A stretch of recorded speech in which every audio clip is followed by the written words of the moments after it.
Good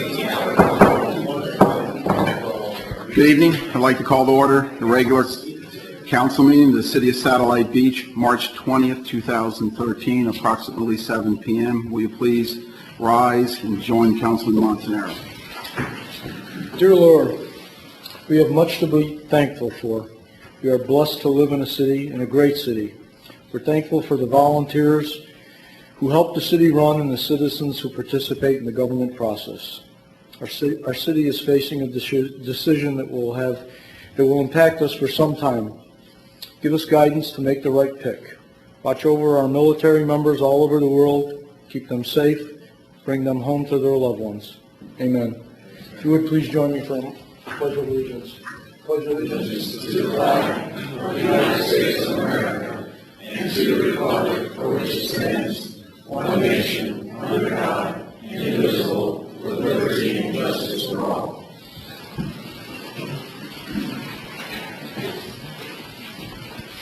Good evening, everyone. Citizens' comments. The floor is open.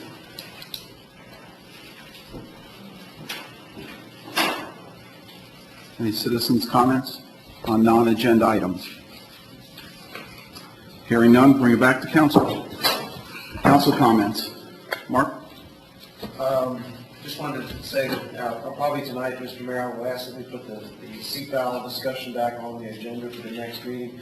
We've been working quite a bit with our department heads, of course with Don Hughes and our police department to try to get the Communities for a Lifetime process back in a really organized and forward-moving process. So I think you'll have more available on that subject at the next council meeting. That's all I have. Okay, thank you.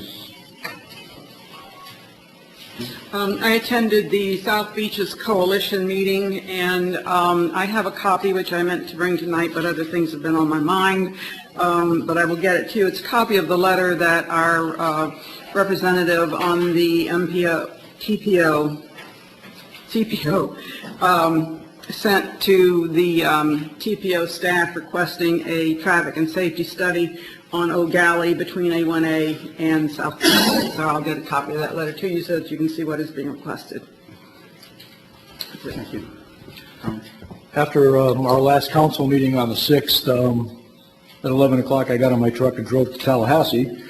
I had a Senate subcommittee meeting that my industry had a bill that we were testifying on, and while I was there, Senator Ring has a bill in the Senate that's going through on pension reform. So I listened to the discussion on that, and I was up there again last week for 3 days, and I spoke with several of the senators and representatives that we met with and expressed our concerns that pension reform is something that affects our city and all the other cities, and hope they can come up with something that's beneficial to our police and fire, because it's basically the 185, 175 stuff, and these are the things that are going on in Tallahassee. There is some movement to look at some type of reform, because what most municipalities have today is not sustainable into the future. So they are looking at it, and I expressed our concerns to them. So when I went up there, I wear my city hat and my industry hat, and I share the time I'm up there. But it was. It's there, and it's something that's probably going to be moving forward, so I just thought I'd let you know that. That's all I have. Thank you very much. I was just told today Councilman Billman's father passed away today, so say our prayers for him and keep him in our family in our thoughts. Also, on Saturday, picnic in the park. Hope everybody can attend. I think it'll be a great day out there, and please tell anybody children, adults. I think it'll be great. It starts, I think, 4 o'clock, and at dusk the movie will start. So I think it'll be a great thing for the city. People will get together and have a nice gathering. So please remember, rec department, you can get tickets. Do we have some copies of that flyer here tonight? Carrie, do we have any more? I have one other one, and I can get one that I have. I don't have one. Okay. Okay. I just want to say thank you to Carrie for putting together our city manager evaluation process on Friday night so that we could get together and meet with everyone. It was very well done. It was nice to have the opportunity to interact with everybody and get our questions asked and all that sort of thing. So Thank you very much. Thank you. Appreciate it. Yep. Okay, any further council comments? Here none, moving on to agenda item number 5, city attorney report. Mr. Mayor, the only thing I have is the follow-up to the inquiry that was made at the last council meeting regarding the vacation of the portion of Beach Street. I went back and reconstructed the information from my files regarding the issues that came up and the sources for that information when it came up in the middle of last year. The letter I sent to council essentially outlines how we got from point A to point B. I don't know how much you want me to go through all that tonight. You want me to go through everything? Okay. Basically, the request to vacate related to property that are owned by Mr. and Mrs. Gorsh at 1687 Highway A1A. They own property on both sides of what is a paper street right-of-way called Beach Street. They own 2 lots on the east side of Beach Street and 3 lots on the, 2 lots on the west side of Beach Street and 3 lots on the east side of Beach Street. Lots 8 and 9 on each block are directly across from each other, and then the 3rd lot on the east side is directly south of the 2. And I provided a map for council in the letter for the correspondence. It's my understanding that Jeff Pearson ended up forwarding this to every member of the council. After John met with Mrs. Gorsh, there was some conversation with staff as to whether or not council would consider the vacation, primarily because the city had for some time had an unwritten policy not to vacate rights of way in the city other than for pools and pool enclosures when there are title issues that come up regarding that issue. So this matter was placed on the council's agenda in July 18th, 2012 to determine whether or not the city council wanted to conceptually consider the Gorsh's application for vacation or not. Also, a tangential issue that came up is that Mrs. Gorsh wanted to have the entire Beach Street right-of-way vacated in their favor for what is Lot 10, which is the southern lot. But because they didn't own on both sides of the street, they're only entitled to the center lane of that lot, and they were advised of that at the June meeting. There were, in fact, 2 council meetings and a CRA meeting that considered this request, or originally were to consider it. The first meeting in front of council, it was unanimously approved to send it to the CRA because they wanted to proceed with it. And once it went to CRA, the CRA board made a determination that it really wasn't in their purview or bailiwick to recommend anything with respect to that, so it came back to City Council at their August 15th meeting. At both the council meetings,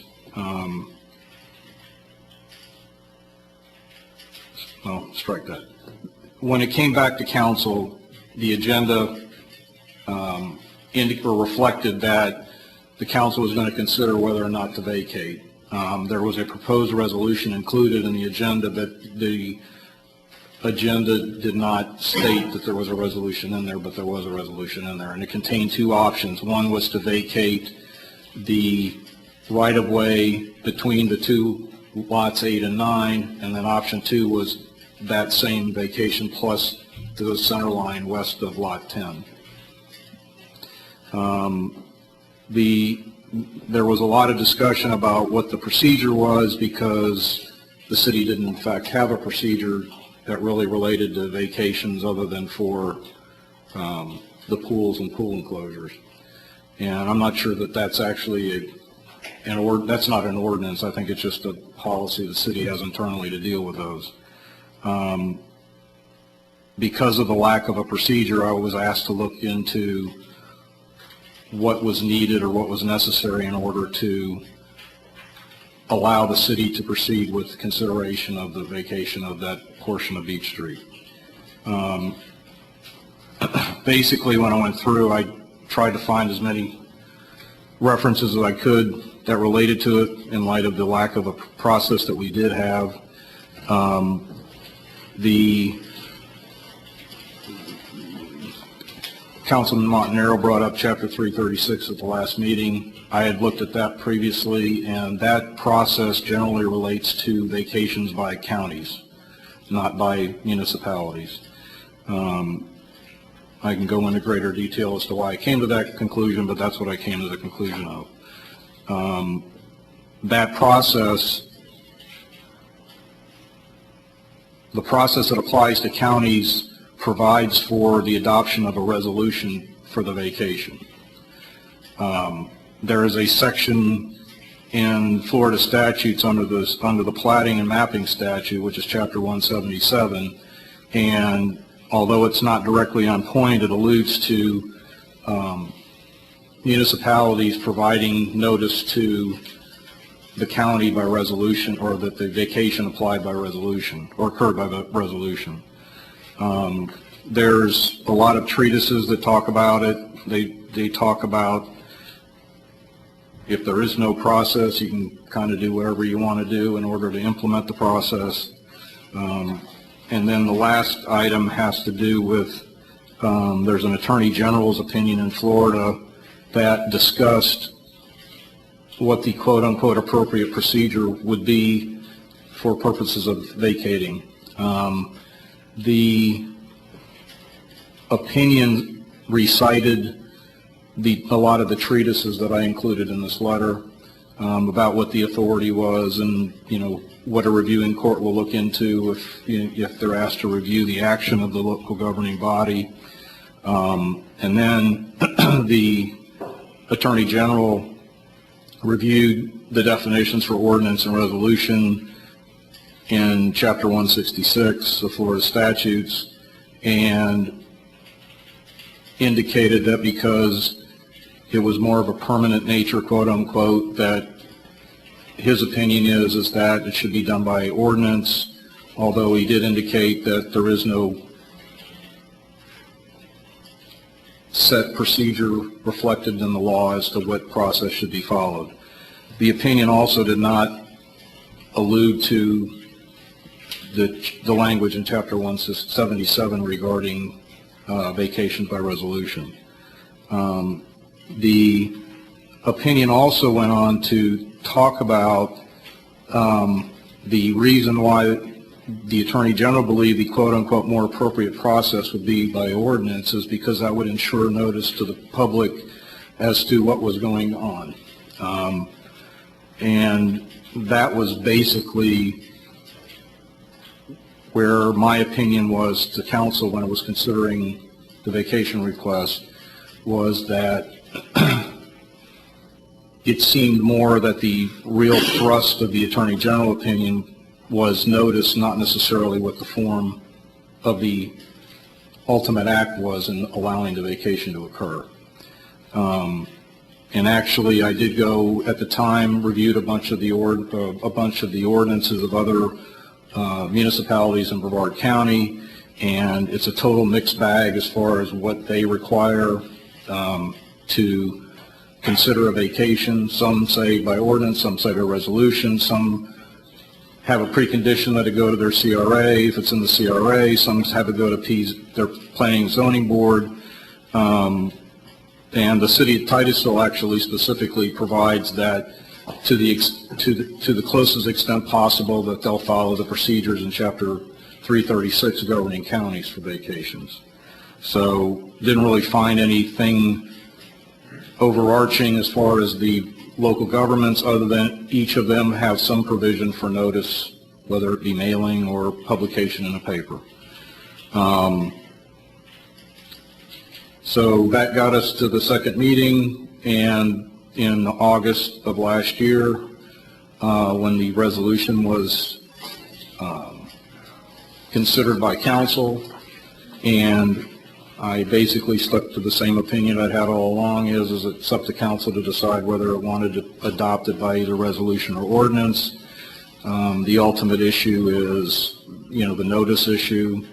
As I indicated in the letter, there was a lot of discussion about the notice issue, and my recollection was that one of the council members indicated that because of the public discourse and that everybody along the Beach Street right-of-way attended the meeting and participated in the meeting, that the most affected people received actual notice of the meeting and participated. And as I indicated in the letter, I don't recall the specifics of the discussion per se, but the idea is that those people received what's called actual notice and participated in the conversations. There is law out there that says that even if you are entitled to notice and you show up and participate, you essentially waive your notice rights. And that's the gist of where they proceeded from. And then ultimately they approved the resolution of option, that included option 2 for the half of the right-of-way west of Lot 10 to the center line. And that's basically what transpired and how it got there. And as I indicate, if council wants me to go back and look at, or have somebody on staff go back and look at the specific conversations about the notice issue, then we can do that as well. Okay. Council Wilson? I brought this up because you can look at tonight's agenda. Everything that we have done that has ever had implications that's either accepted by resolution or by ordinance, in the agenda it says discuss, take action on resolution or ordinance number, and it states it specifically. This vacation had nothing in there that told the public that this vacation was going to take place other than discussion. There was no resolution number, even though it was accepted by resolution. There was no resolution number in the agenda. It never indicated to the public this was going to happen. And even though the council member who made the assessment that because all the players were here that were at the table completely discounted everyone else that lived in this city that might have had the opportunity to speak on it or have something to say. That's why we did not have a procedure or a policy on the vacation of parcels of property, but we do have a procedure and a policy on how we put agendas together. We've always done our agendas such that a resolution that was going to be looked at was specifically in the agenda. That did not happen here. I don't know what the implications are long-term for whether we can do anything or not, but this was just another example of, people not understanding whether it was the acting city manager or the council members themselves that didn't know how the city did things in the past and took it upon themselves to do something that ultimately affected our residents. Because whatever the use we might have been able to have for that piece of property, it's gone. And whether we could have used it for an exfiltration project, for drainage, or stormwater issues in the future, we don't have that parcel now. And there are probably people that would have liked to have been able to speak to that issue had they known that that was the direction that council was going in. And that's the problem that I had with this whole thing. I'm not doubting your interpretation of what you researched. I'm doubting the fact that the public was not made aware of it. And that was my concern, and that was why I brought it. We've done things above board all the time I've been associated with everything the city has done. And to me, that was done for someone else's benefit at the expense of the residents of the city. Jim, the question I have is at the last meeting, we had the lady that was the attorney bring forth that letter. Some serious allegations in there about how things may or may not have gone on. And I again have to look at that letter and watch her demeanor as she was presenting this. I don't think the lady was kidding around. So I guess my question is, what do we do with that particular, you look at issue 2 in that she outlined, what do we do with the request she's making and with the position this has now placed the city in?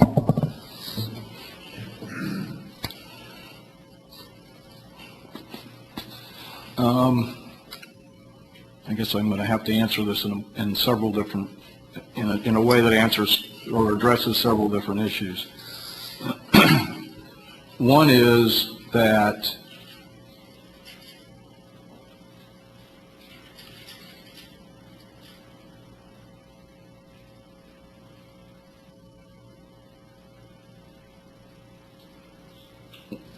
one of them is that the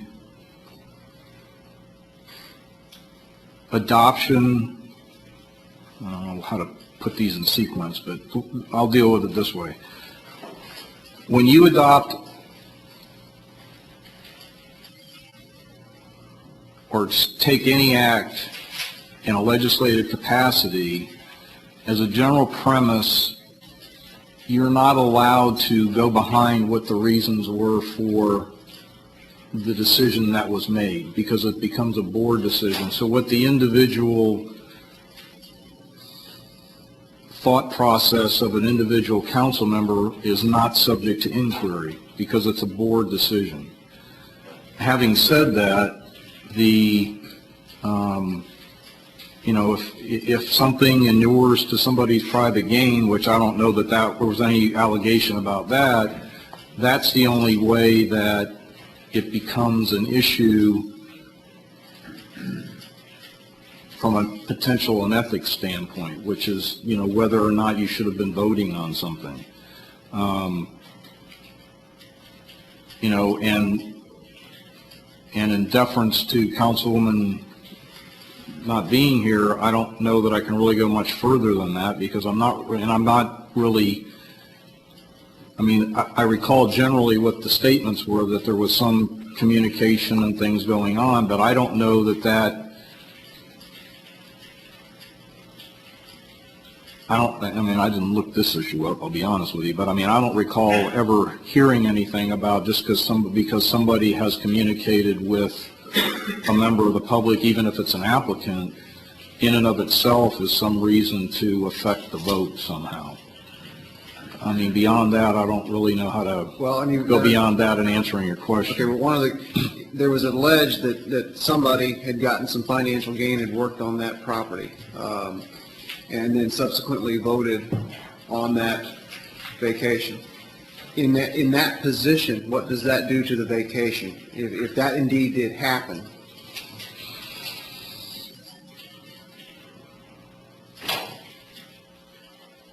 If you're talking hypothetically, I still would go back to, I don't know whether it affects the vote of the council as a whole, because you're talking about one vote, unless that vote potentially pushed it over the top. It was a 4-to-1 vote, and if it's the person I know that you're talking about, then that would have made it if that person wouldn't have voted, it would have made it a 3-to-1 vote, or 3-to-1 vote.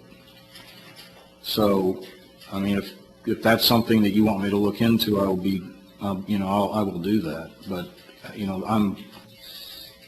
that's where I would see it being, is that would potentially disqualify a vote, not the vote of the whole.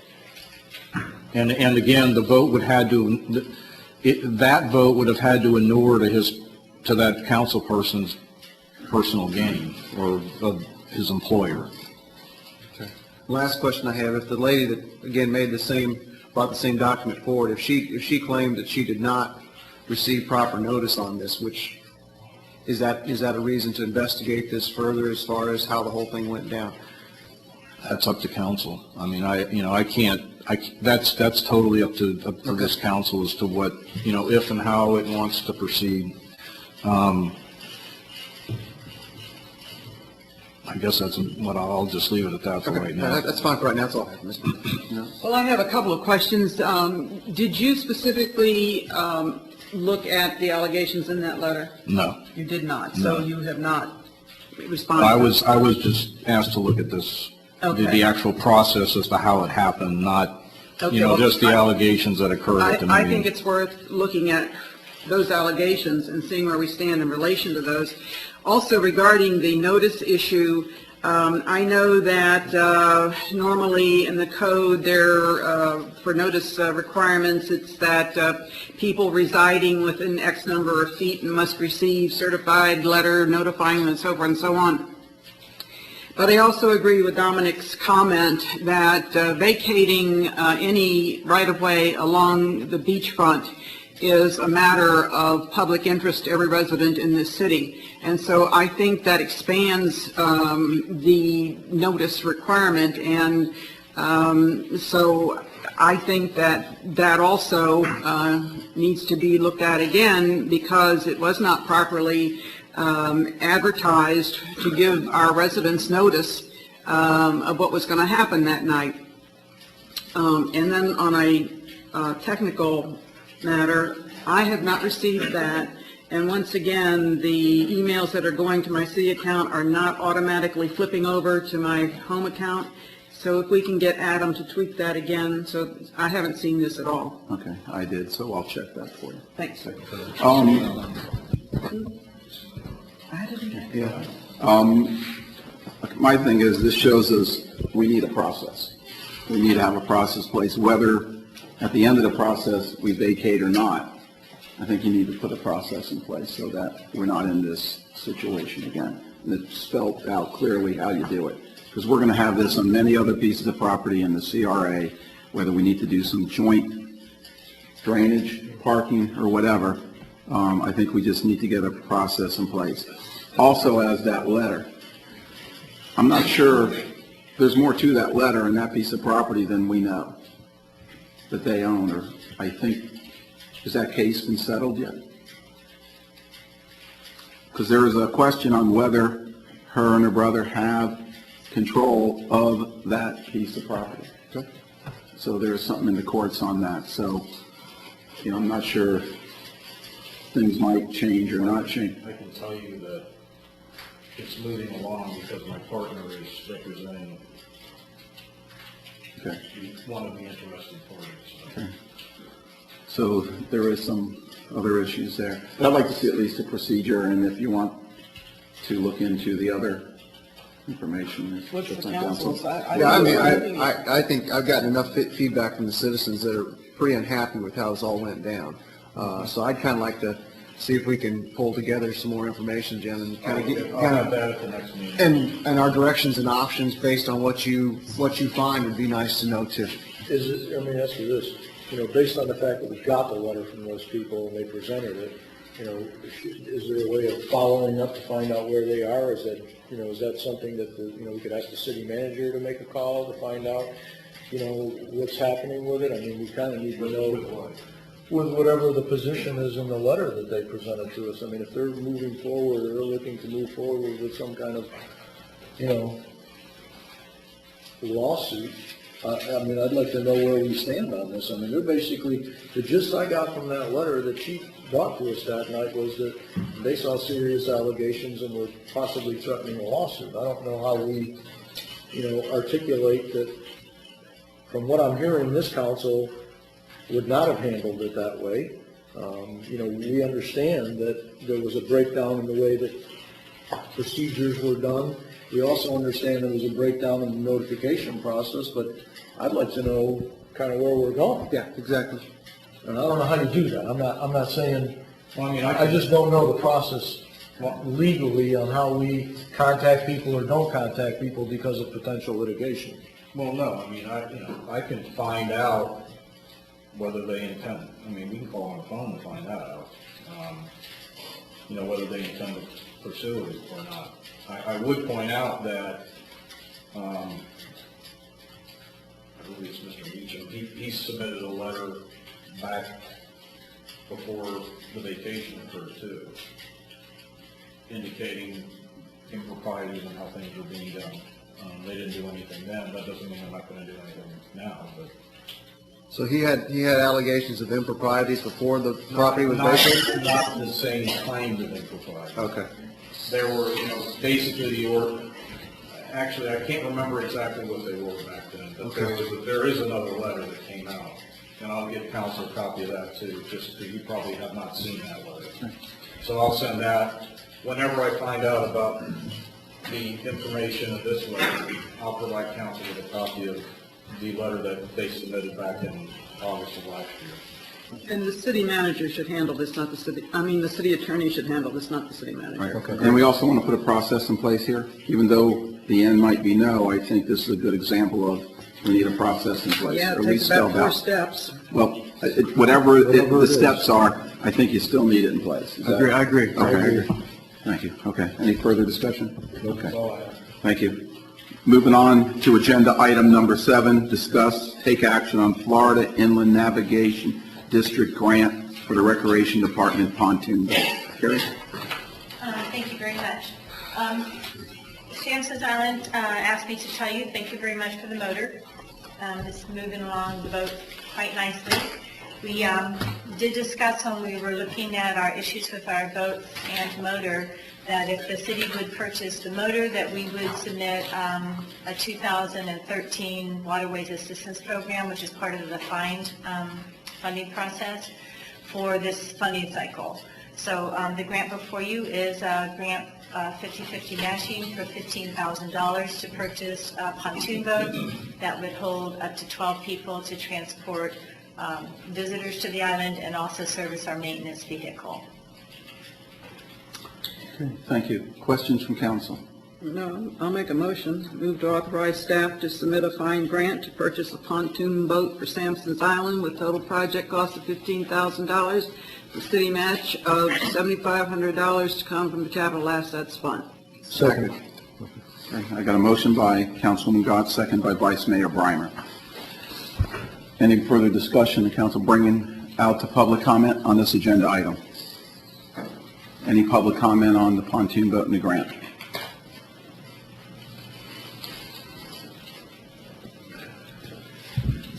Good evening, council. Resident Ron Judis, Satellite Beach.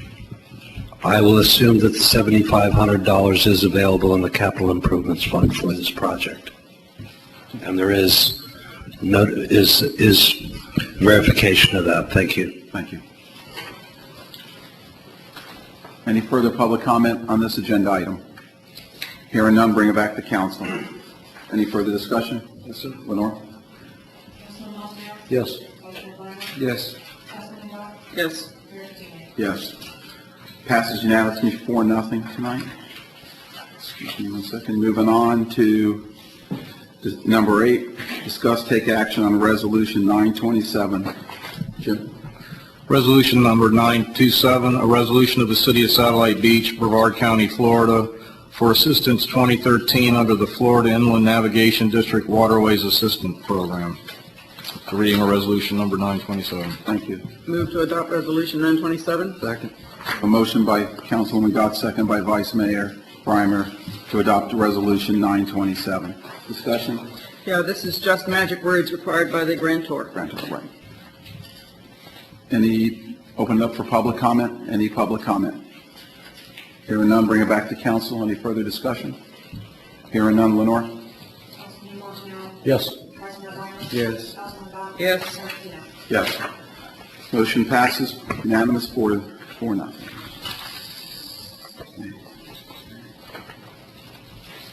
Number 9, discuss, take action on revision to the section 30-541 to provide regulations for city ground-mounted antennas.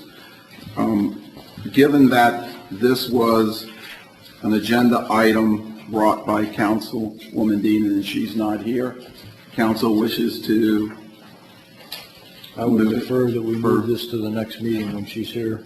consensus. Yes, yes. I oppose. This is a personal complaint. This is not a city action, and there's a procedure. Talk about procedures being in place. There is a procedure in place for this, and if someone wants a code change, then they pay the administrative fee to take the matter before P&Z, and this individual should be told that she needs to follow the same procedures that all of our residents do. Okay.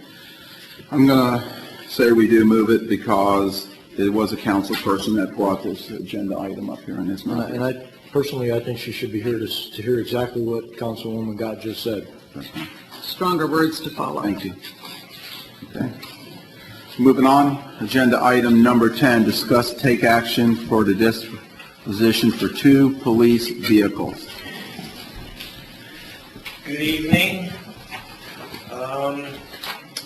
Before you this evening is the subject of the disposition of 2 of our older police cars, a 2003 Ford Crown Victoria and a 2005 Crown Victoria.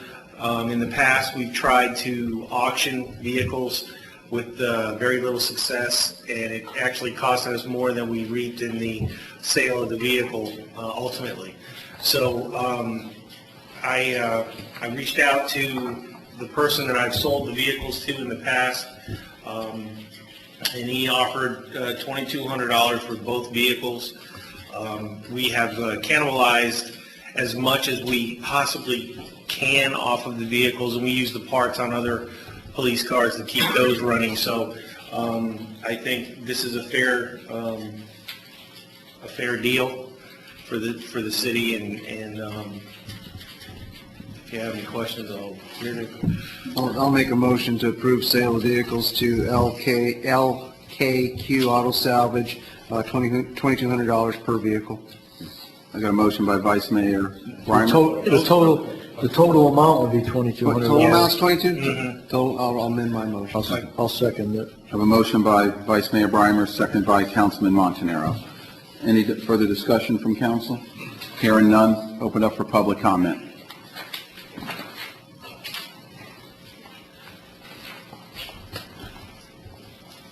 Good evening, Jerry Hudson, resident. He said he contacted an individual that previously has bought vehicles from the city. salvage areas. Right.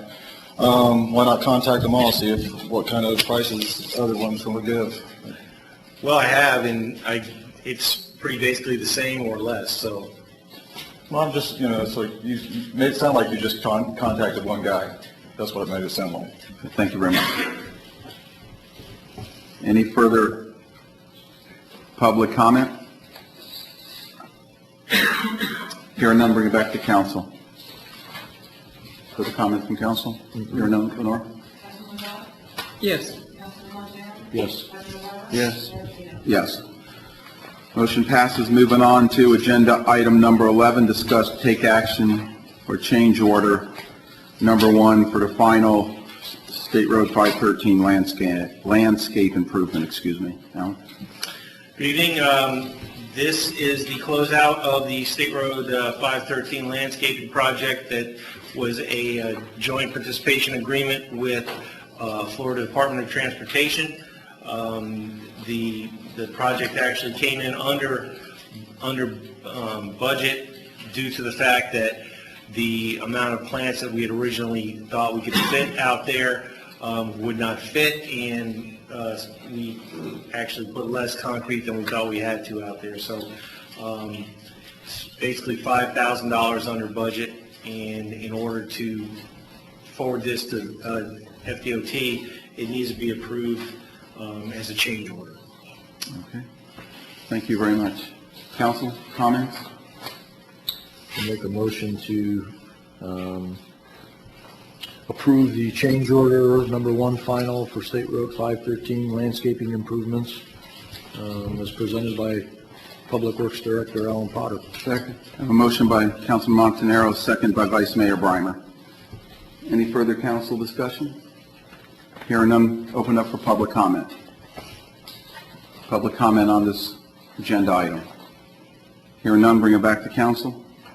Lenore? Yes. Yes. Yes. Yes.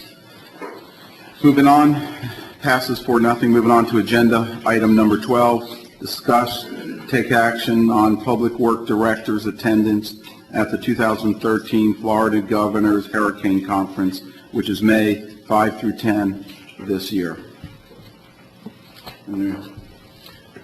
I've been to past hurricane conferences, and I think Al and is probably, I know Don probably teaches there. Are you teaching? I've been there 5 years. Oh, okay. Well, I think it's a worthwhile endeavor because a lot of the seminars and stuff that you'll end up going to, you'll be able to come back and bring back things to the city that are going to be beneficial. I know from past ones that I've gone to, we actually did implement some of the things in our personnel policies for temporary workers that FEMA will reimburse for if they are in your job bank of employees. If they're not, you can hire temporary employees and you don't get paid for them with FEMA funds. So there's all kinds of little intricacies that follow the FEMA reimbursement things, and the seminars that you'll be going to will keep you in touch with what's available and what's not. Absolutely, and when you're dealing with FEMA, as Don knows, and I think most of y'all know, going through past hurricanes, this week it's one rule, next week it's another, so it's good to stay at least ahead of the game in that respect. Thank you. Any further discussion? The only questions I have, I guess we missed all the early price reductions for registration. So, okay, as long as No, everybody not knows for it. May, we haven't. No. Not for May, but I mean, No. That was just for the March. March 8th dates, yeah, Yeah. we've missed all those. Yeah, but this is for May. May. Okay. Oh, I get you, I'm sorry. All right, I get you. May 5 through 10. Okay. Yep, all right. Any further discussion? Hearing none, open up for public comment.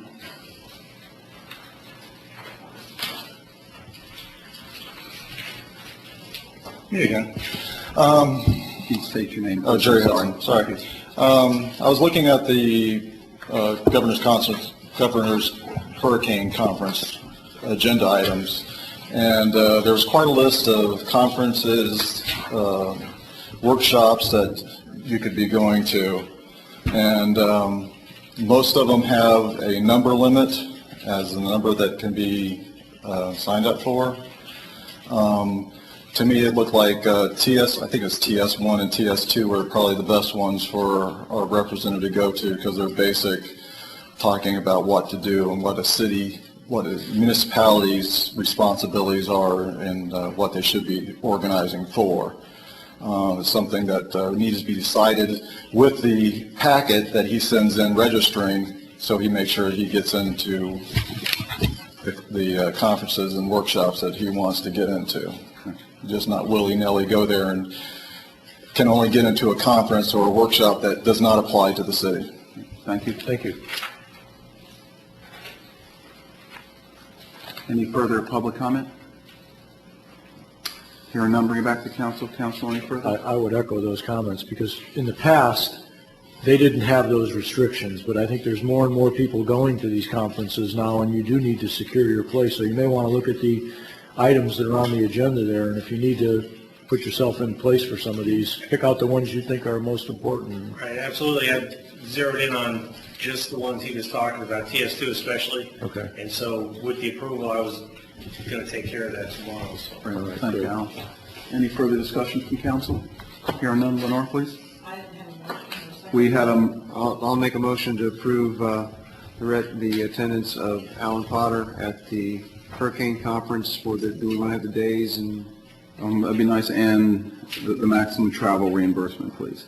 Okay, the days are what? May May 5th through the 10th. 5th through the 10th with our standard travel allowance guidelines? No, with a Actually, maximum I think reimbursement of if you look, $1,300. I think if you look at the dates when some of the seminars are, they're not always the full week. I mean, some of the seminars are toward the end of the week. I mean, look at the days that you need to be there because some of it's conference stuff, some of it's seminars. Look at the days you need to be there. I mean, I don't know that Right. you need to be there for 5 days. Right. The recommended motion is that with a maximum travel allowance of $1,300, if we only need to spend $500, so be it. Be as most efficient as you can. Right. So if we I'll have make that my motion. Okay, I have a motion by Councilman Brimer. Do I have Vice Mayor Brimer, do I have a second? I'll second it. I have a second by Councilman Montanaro. And that includes the registration, mileage, and hotel, correct, and per diem? Correct, yes. Okay. Any further? Okay, Lenore, please. Yes. Yes. Yes. Yes, motion carries 4-0. Moving on to agenda item number 13, items for next regular council meetings. I believe on our packet here. One of the items has been moved. Our city audit will happen on the April 17th meeting, okay? So that one has been moved to that. Any other items that you see on here or that you would like to have added to it, I would recommend those. Jim's. Do you want staff to try and get the vacation ordinance on there for the next meeting or the first meeting in May? Do you feel that you have the appropriate amount of time to do it? I think we do. Okay. What do you mean by a vacation ordinance? No, we're not going on vacation, thank you. No, to vacate the rights of way. We've already got, there is a draft. Are you talking about the procedure? Correct, yeah. Okay, do we need that in ordinance? I mean, you could add that to council policies and procedures. What is well, let me ask you this, Jim, I need to ask you. I will tell you that all the other, you have to, but all the other municipalities that appear to have a policy, they have it in the code of ordinance. Okay. I would then say that's what we need to do, and at the first available meeting that we can get it on. But I don't see a reason why it can't be on the next agenda. Sounds great. Okay, thank you. Yeah, I'd like to put the CFAL thing on there if we could. Just kind of tentative for right now, Frank. I'm just going to make, if we don't have it together, I'll pull it, but if Okay. you don't mind. And you'll get with Jeff? Yeah, I'll get with Jeff Okay. and with Lenore and everybody else. Okay, great. Any other items at this time? Okay. And any of them you need to add to it, please get to Jeff. I would like to ask why we need this never-ending list of pending things. I'm so old and been around so long. I remember when the city manager used to keep a list of what we needed to cover and would bring it to us at the appropriate time.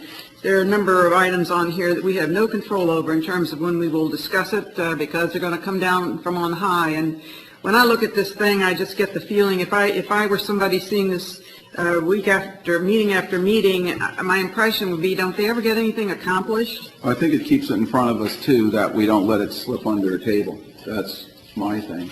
And I think it helps. I'm fine with it either way. Anybody? I think people know we're getting things done. Yeah, which is, I mean, Well, it's just silly to me.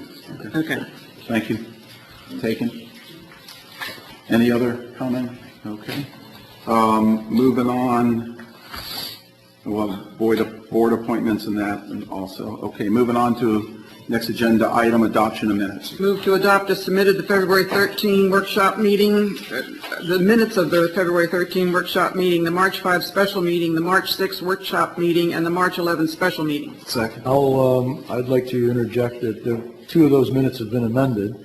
The March 5th meeting and the March 11th meeting, in the original minutes, I was not present, but I was here, and the minutes now reflect that I was here. That's what I'm referring to. Those are the latest minutes. Okay. Okay. I have a motion by Councilwoman Gott, and I have a second by Vice Mayor Breimer. Any further discussion? Hearing none, Lenore? Yes. Yes. Yes? Yes.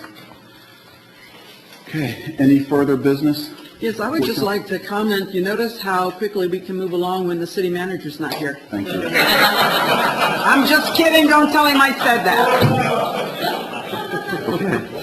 Hearing no further business, Hopefully it won't change when he goes back to the other job. hearing no further business, we will convene tomorrow night at 7 o'clock. And everybody, thank you for all your input and emails and everything that you've all sent.